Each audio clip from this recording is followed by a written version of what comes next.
Assalamualaikum warahmatullahi wabarakatuh. Inilah hasil penelitian tentang faksi MYT, Muhammad Yusuf Thohiri, Negara Islam Indonesia.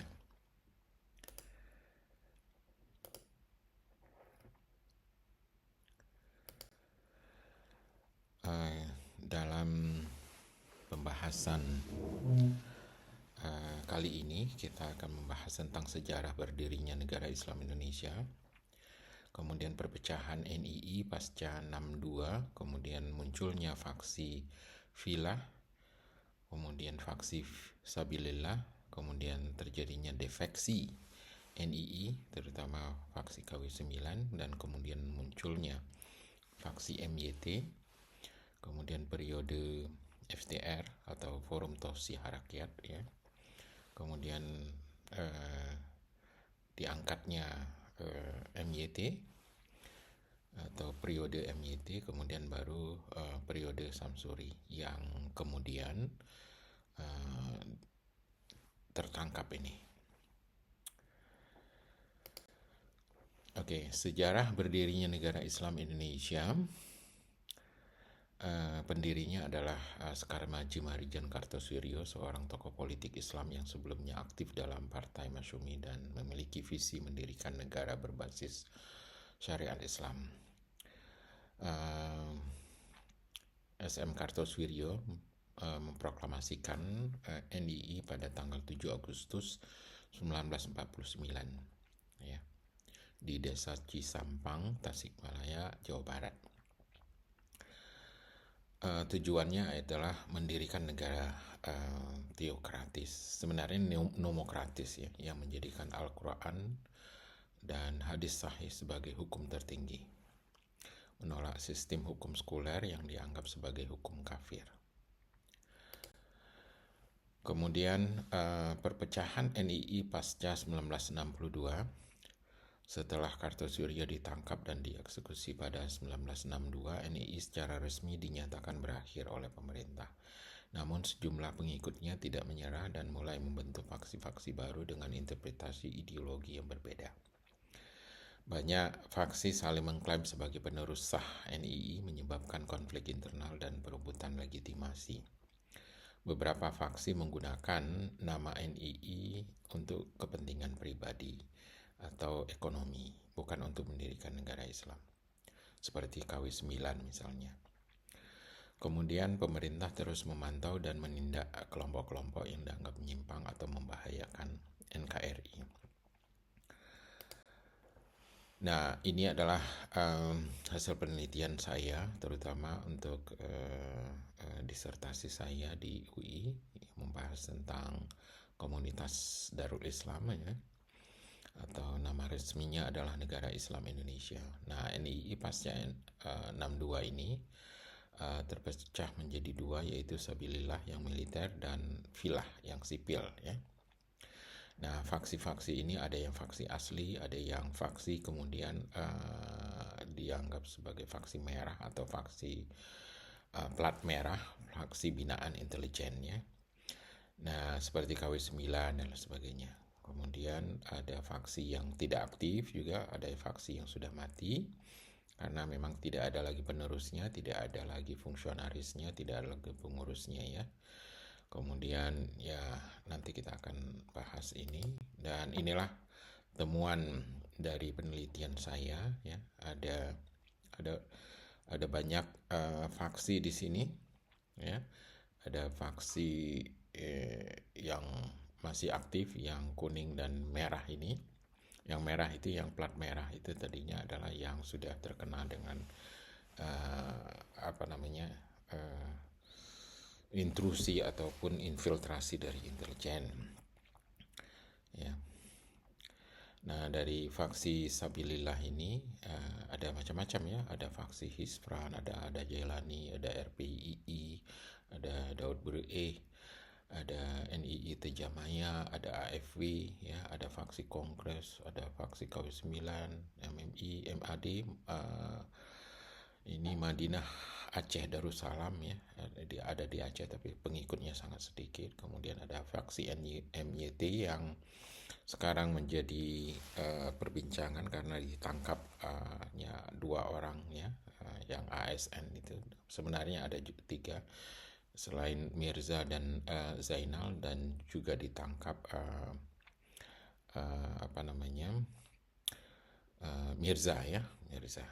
Ini sebenarnya subjek-subjek penelitian saya ini ya.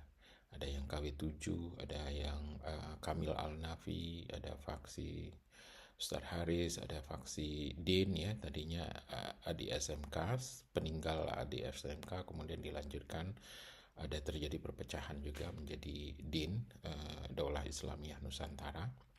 Ada faksi HNI, Harakah Nasional Islamiyah, Harakah Negara Islam ya. Kemudian ada NIC, Negara Islam Cirebon, ada Harakah Daulah Islamiyah, ada HDI ya. Ini ada, kemudian ada faksi Abu Kholis ya. Faksi ini walaupun pemimpinnya sudah meninggal, tapi Ustadz Abu Kholis orang Aceh juga yang dari Perla. Kemudian ada masih ada faksi tersebut di Malaysia dan di beberapa tempat di Indonesia ya, di Jakarta, di Ciputat dan sebagainya. Kemudian ada faksi Anas Hutapea, ada faksi Ustaz Salam, ada faksi Wardan dan sebagainya. Nah, ada juga faksi Sensen Komara yang dianggap sudah menyimpang oleh kalangan DI sendiri, tapi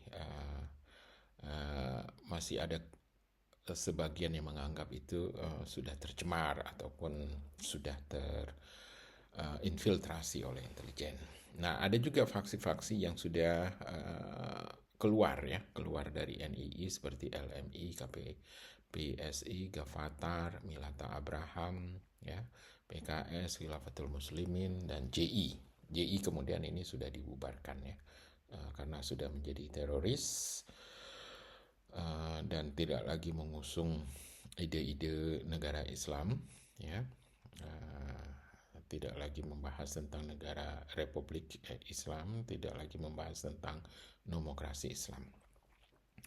Nah, mari kita bahas berikutnya adalah tentang evolusi faksi-faksi NII ini ya, dari gerakan Kartosuryo ke spektrum ideologi abad ke-21.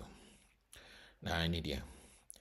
Di era Kartosuryo 49-62 ya, awal gerakan NII, proklamasi Negara Islam Indonesia oleh SM Kartosuryo di Jawa Barat. Misinya adalah menegakkan syariat Islam secara total di Indonesia. Struktur wilayah, komandemen wilayah pada waktu itu dibentuk sebagai basis operasional ya. Ditumpas secara militer, Kartosuryo ditangkap dan dihukum mati tahun 1962.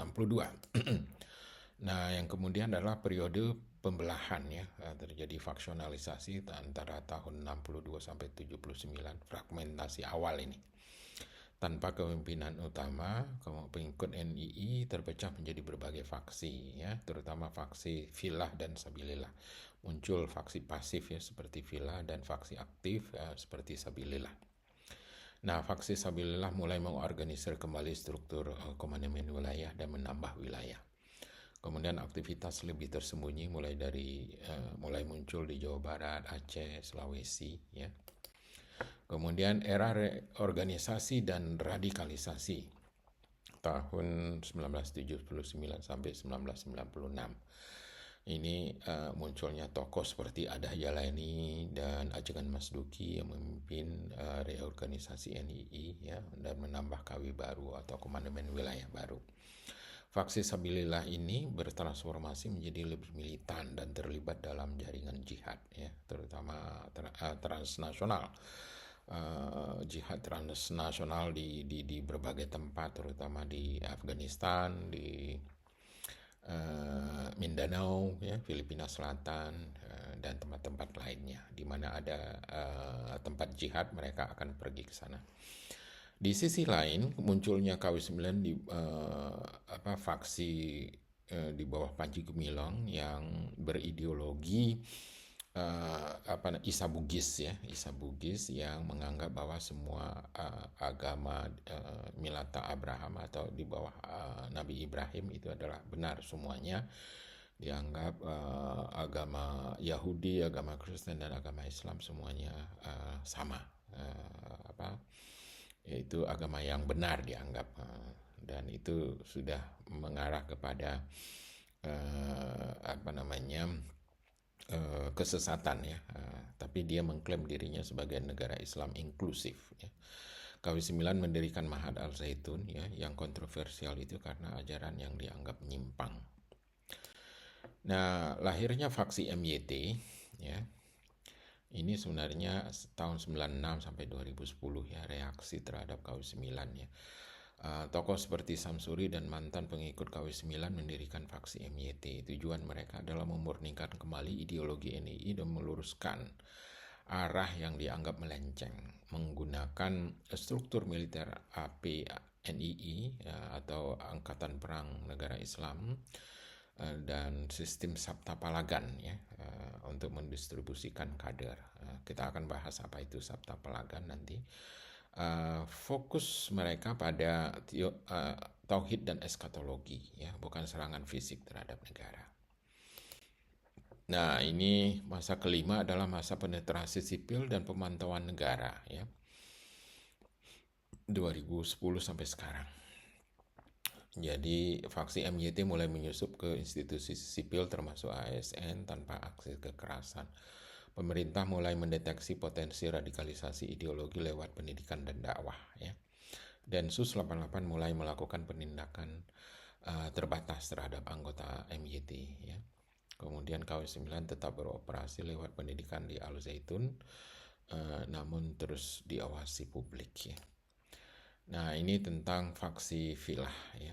Ini kita membahas latar belakang dari faksi MYT ini ya, yaitu adanya sejarah tentang perpecahan ya, faksi-faksi di dalam NII ini. Ada faksi Filah muncul sebagai bagian dari kubu pasif NII setelah Kartosuryo dieksekusi. Mereka meyakini bahwa perjuangan mendirikan negara Islam tetap sah, namun tidak perlu dilakukan dengan kekerasan atau perekrutan aktif. Prinsip utamanya adalah pasrah kepada kehendak Tuhan, dan jika Allah menghendaki, negara Islam akan terwujud.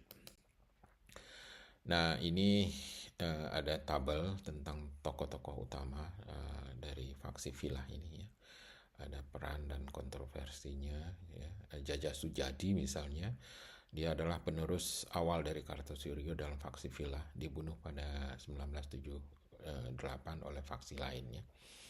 Kemudian Bakar Misbah ya, melanjutkan kepemimpinan setelah Jaja. Kemudian Sensen Komara mengaku sebagai rasul dengan syariat baru ya. Syahadatnya menyebutnya namanya sebagai rasul, atau disebut juga sebagai lembaga kerasulan. KW9 juga menyebut dirinya sebagai lembaga kerasulan, tapi faksi MYT tidak menyebut dirinya sebagai lembaga kerasulan ya. Organisasinya tidak disebut demikian. Nah, ini Sensen Komara ini ditangkap atas tuduhan penodaan agama, namun dilepas karena dianggap tidak waras. Ini Deden R. Setiana, adik Sensen, melanjutkan kepemimpinan yang dan menetap di Cipari, Garut ya. Nah, ini Kampung Cipari, Garut menjadi pusat pemerintahan NII Filah. Mereka menjalankan kegiatan sosial dan ekonomi seperti usaha ayam potong untuk menopang kehidupan warga. Rumah pusat kegiatan tersebut disebut Istana Negara DI Filah. Faksi ini berkembang menjadi gerakan spiritual dan sosial keagamaan ya. Beberapa ajarannya menyimpang dari Islam arus utama seperti salat menghadap ke timur dan syahadat versi baru ya.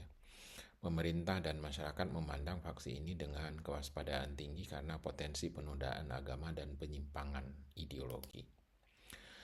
Nah, ini faksi Sabilillah, ini faksi militer ya. Faksi Fisabilillah adalah pewaris ideologi NII yang tetap menyerukan jihad qital ya, perang fisik atau militer untuk menegakkan hukum Allah, untuk menegakkan negara Islam. Berbeda dari faksi Vilayah pasif, faksi ini menekankan perjuangan aktif dan militan, meski tidak selalu dalam bentuk kekerasan. Faksi Fisabilillah berarti di jalan Allah, mencerminkan semangat perjuangan ideologis dan spiritual. Nah, ini struktur dan komandemen wilayah ya, KW ya. Awalnya NII memiliki 7 KW, kemudian berkembang menjadi 9 KW ya. KW 1 Priangan Utara, KW 2 Jawa Tengah, KW 3 Jawa Timur, KW 4 Kalimantan, KW 5 Sulawesi, KW 6 Aceh, KW 7 Priangan Selatan, KW 8 Lampung, KW 9 Jakarta, Bekasi, Tangerang, dan Banten. Ini pembagian wilayah ini agak tidak sistematis dan tidak tidak begitu logis saya kira. Jadi ya tidak mengikuti garis geografis atau apa begitu ya, sehingga pembagiannya agak terlalu terlalu sempit ya. Kemudian defeksi NII, terutama faksi KW9. Nah, setelah penangkapan tokoh-tokoh utama seperti Daud Bereh tahun 75, faksi ini kehilangan kepemimpinan tunggal dan terpecah. Ya. Menjadi banyak kelompok. Beberapa tokoh penting dalam faksi ini ada Jalani didapuk sebagai imam pada 1979, mereorganisasi jamaah dan menambah KW baru. Ajangan Mas Duki sejak 1987 sempat bekerja sama dengan Abdullah Sungkar dan Abu Bakar Bashir.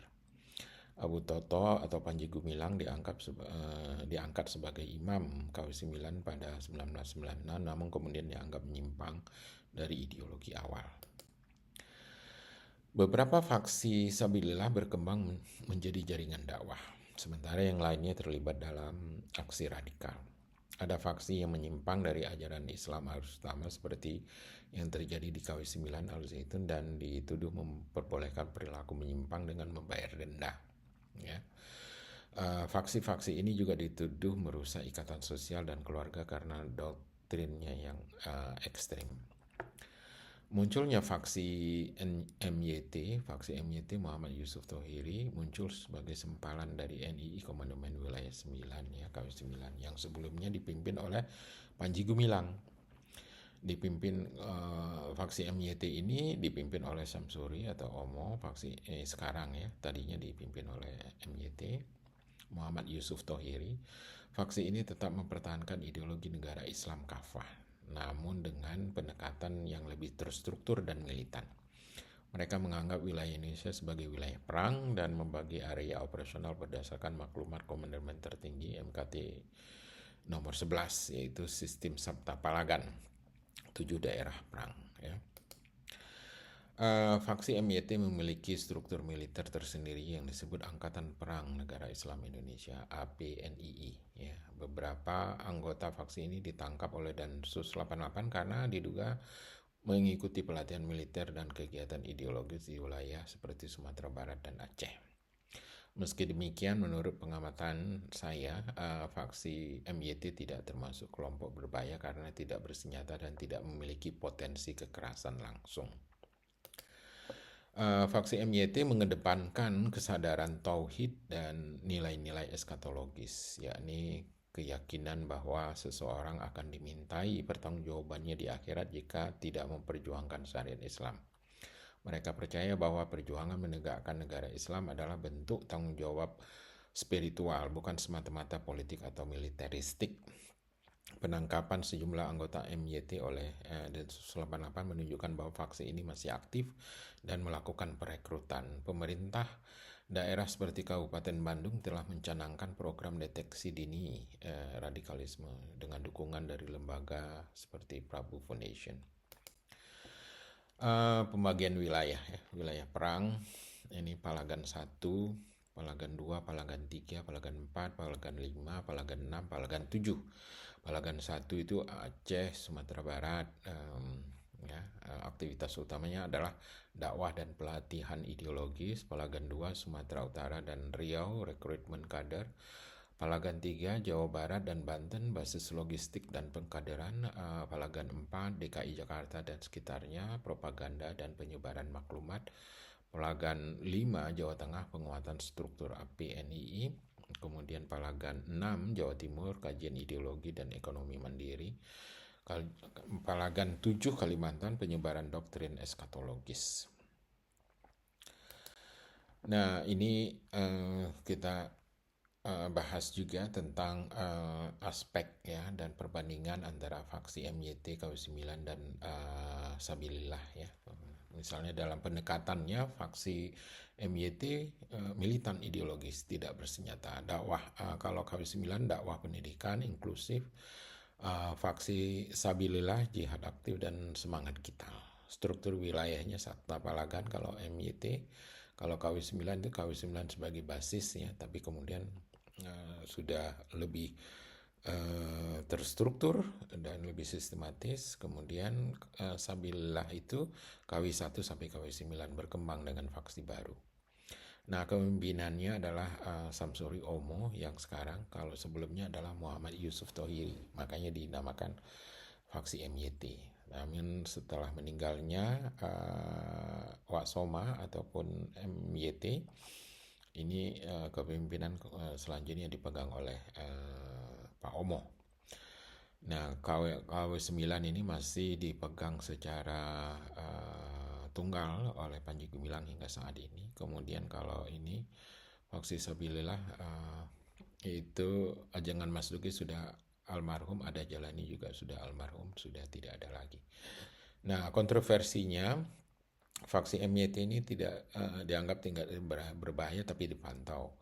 Kemudian Al-Zaitun tuduhan penyimpangan dan ekonomi, ya, bahkan ada penyimpangan seksual juga. Kemudian beberapa faksi terlibat kekerasan kalau yang Sabilillah. Kemudian status pemerintahan diawasi oleh Densus 88. Kalau Al-Zaitun ini pernah dibawa ke pengadilan ya. Dikritik, namun dilegitimasi sebagian ya. Banyak yang dianggap ancaman radikalisme dari faksi Sabilillah. Iya. Nah, ini periode FTR, Forum Tausiah Rakyat ya. Ini sebelum terbentuknya faksi MYT itu. Nah, FTR itu awal 2010 ya muncul sebagai gerakan bawah tanah yang merupakan perpanjangan faksi MYT dengan orientasi non-militan. Latar belakangnya keinginan untuk mendekati masyarakat luas melalui metode tausiah, pengajian, dan pendidikan informal. Targetnya adalah ASN, mahasiswa pelajar, dan komunitas urban yang mulai tertarik pada ideologi Tauhid versi MYT. Ya. FTR berfungsi sebagai front dakwah sipil yang menyembunyikan elemen ideologi MYT di balik kegiatan keagamaan dan sosial. Penggunaan format seperti seminar Islam, workshop spiritual, dan kelompok kajian dengan pendekatan inklusif. Ya. Tidak ada struktur militer, namun tetap ada pembinaan kader ideologis lewat sistem Sabta Palagan yang dilunakkan. Awalnya tak terdeteksi karena tidak mengusung simbol NII dan jargon revolusioner. Baru setelah 2016 sampai 2018 mulai diawasi karena terjadi penyusupan ke institusi pemerintahan dan dunia pendidikan. Negara melalui Densus 88 dan BIN mulai memantau aktivitas FTR sebagai bagian dari counter radicalization. Nah, periode MYT ya setelah FTR itu ada MYT karena MYT diminta untuk menjadi pemimpin ya. Setelah terjadinya peristiwa Ustadz Haris, sebuah video yang beredar di platform seperti YouTube menampilkan Ustadz Haris membahas secara terbuka tentang struktur dan aktivitas faksi MYT. Dalam video tersebut ia mengungkapkan bahwa faksi MYT masih aktif dan memiliki jaringan yang tersebar terutama di wilayah Jawa Barat. Ia menyebutkan bahwa struktur MYT masih menggunakan sistem militer Sabta Palagan dan maklumat Komandan Tertinggi MKT ya, nomor 11 sebagai dasar pembagian wilayahnya. Saya kira ini juga menunjukkan stagnasi pemikiran dari NII faksi MYT ini. Karena pembagian wilayah itu sebenarnya harusnya mengikuti negara yang mau dia bebaskan, yaitu Republik Indonesia. Nah, pernyataan Ustadz Haris ini memicu perhatian publik dan aparat keamanan, terutama karena menyebut adanya penyusupan ke institusi sipil dan pendidikan. Ya, kemudian ya ada macam-macam lah kelompok yang mulai tumbuh subur untuk aktif melakukan perekrutan. Beberapa anggota MYT bahkan ditangkap oleh Densus 88 di Bandung, termasuk seorang yang disebut sebagai imam atau panglima perang, yaitu Pak Omo ya. Nah, MYT ini sendiri strukturnya faksi ini ya tauhidnya murni, fokusnya pada tauhid murni, keadilan sosial dan kritik sistem demokrasi tanpa seruan kekerasan. Awalnya seperti FTR menempatkan dirinya sebagai alternatif gerakan Islam yang berintegritas dan independen. Namun di balik narasi spiritual ada penyemayan ide eskatologis dan konsep khilafah transnasional. Tapi tidak seperti khilafah yang dimaksud oleh ISIS, JAD, ataupun Khilafatul Muslimin, ataupun HTI ya, beda. Nanti kita akan bahas tentang itu. Di video yang lain ya. Nah, FTR adalah transisi dari gerakan militan ke gerakan ideologi sipil, semacam soft power MYT.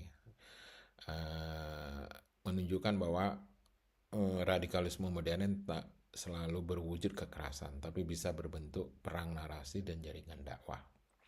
Hingga kini keberadaan FTR tetap sulit ditangkal karena tampil sebagai gerakan keagamaan biasa ya. Tapi kemudian setelah masuk menjadi struktur MYT, dia sudah menerapkan sistem militer ya, komandemen Sabta Palagan itu. Nah, kemudian sepeninggal Pak MYT, Wak Soma ya, periode masuk digantikan oleh Pak Omo ya, Samsuri. Nah, ini transisi organik menuju moderasi ideologis. Sekitar awal 2020-an muncul faksi internal dalam tubuh faksi MYT yang mulai mempertanyakan pendekatan keras dan eskatologis. Tokoh utamanya adalah Samsuri, pengendali wilayah dalam Sabta Palagan, dan memperkasai sebuah reformasi ideologi. Tujuannya menyelaraskan pemahaman tauhid dengan nilai-nilai keindonesiaan dan menghindari benturan langsung dengan negara. Video Ustadz Haris menjadi semacam whistleblower moment ya, yang membuka tabir gerakan MYT yang selama ini beroperasi secara tertutup. Pada periode ini menunjukkan bahwa ada ancaman ideologis tidak selalu datang dari aksi kekerasan, tapi juga dari narasi internal yang bocor ke publik ya. Nah, ini Samsuri tidak lagi menggunakan sistem militer komando seperti MKT atau Sabta Palagan murni tadinya. Ya, tapi lebih menekankan pada moderasi narasi tauhid dengan pendekatan psikologis dan humanistik. Pengembangan komunitas dakwah berbasis keluarga, pendidikan informal, dan pembinaan karakter. Meninggalkan doktrin khilafah transnasional berganti dengan konsep Islam Nusantara versi internal. Tapi kemudian pemikiran ini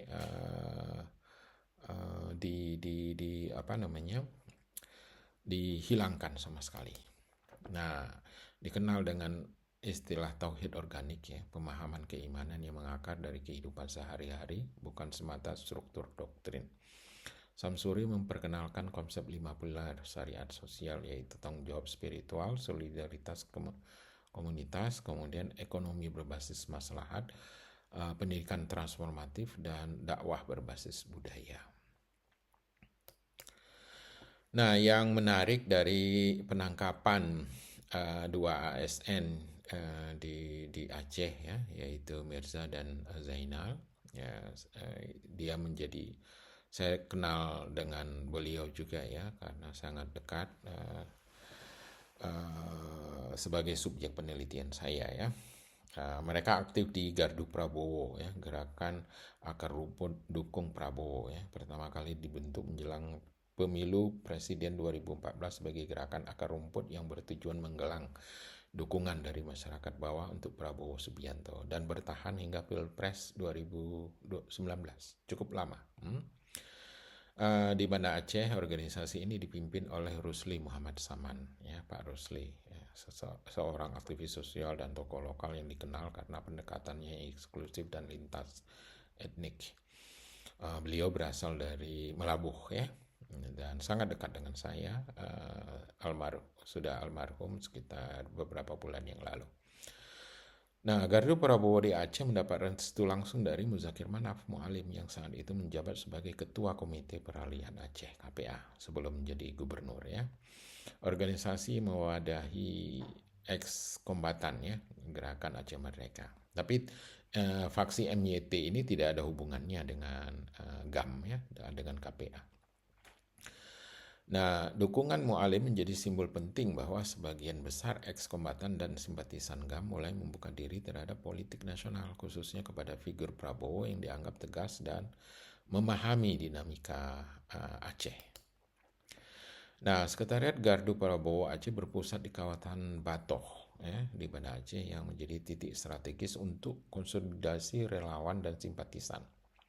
Disinilah berbagai kegiatan dilakukan, diskusi politik, pelatihan relawan, penggalangan massa, dan kampanye akar rumput yang menyentuh langsung masyarakat. Dan sebenarnya sangat sukses, ya, gerakan Gardu Prabowo ini karena memang di 2 kali Pilpres itu Aceh itu tetap 90% memilih Prabowo, ya, 2014, 2019 juga begitu, ya.